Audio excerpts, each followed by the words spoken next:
ಕರ್ನಾಟಕದಲ್ಲಿರುವ ಸಿದ್ದರಾಮಯ್ಯನವರ ಸರ್ಕಾರದ ಮೈ ಬ್ರದರ್ ಪಾಲಿಸಿಯಿಂದಲೇ ಸಮಾಜಘಾತುಕ ಶಕ್ತಿಗಳ ಹುಟ್ಟಿಗೆ ಕಾರಣವಾಗಲಿದೆ ಎಂದು ವಿಧಾನ ಪರಿಷತ್ ಸದಸ್ಯ ರವಿಕುಮಾರ್ ಆರೋಪಿಸಿದರು.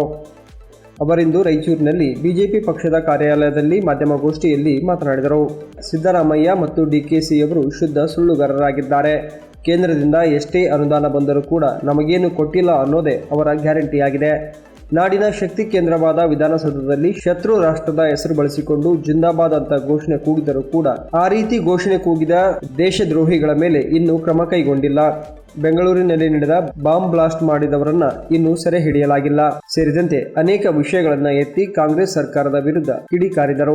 ಮತ್ತೊಮ್ಮೆ ಮೋದಿ ಸರ್ಕಾರವೇ ಬರಬೇಕು ಎಂದು ಪ್ರಪಂಚವೇ ಬಯಸುತ್ತಿದೆ ಎಂದು ಹೇಳಿದ ಅವರು, ಬರುವ ಲೋಕಸಭಾ ಚುನಾವಣೆಯಲ್ಲಿ ಕರ್ನಾಟಕದಲ್ಲಿ 28ಕ್ಕೆ 28 ಸ್ಥಾನಗಳಲ್ಲಿ ಬಿಜೆಪಿ ಪಕ್ಷ ಗೆಲ್ಲಲಿದೆ ಎಂದು ಭರವಸೆ ವ್ಯಕ್ತಪಡಿಸಿದರು. 2014ರಿಂದ 2024 ನರೇಂದ್ರ ಮೋದಿಜಿಯವರು ಪ್ರೈಮ್ ಮಿನಿಸ್ಟರ್. ಎಷ್ಟು ಬಂದಿದೆ ನಮ್ಮ ರಾಜ್ಯಕ್ಕೆ? 2,85,452 ಕೋಟಿ ಬಂದಿದೆ. ಯಾರೋ ಅಂಕಿಅಂಶ ಸುಳ್ಳು ಹೇಳಕ್ಕಾಗಲ್ಲ. ಫೈನಾನ್ಸ್ ಡಿಪಾರ್ಟ್ಮೆಂಟ್ ವಿಧಾನಸೌಧದಲ್ಲಿ ಪಾಕಿಸ್ತಾನ್ ಜಿಂದಾಬಾದ್ ಅಂತ ಕೂಗೋದಕ್ಕೆ ಮೈ ಬ್ರದರ್ ಪಾಲಿಸಿ ಕಾರಣ. PFI KFD ಕೇಸ್ಗಳನ್ನ ತೆಗೆದಾಕೋದಕ್ಕೆ ಮೈ ಬ್ರದರ್ ಪಾಲಿಸಿ ಕಾರಣ.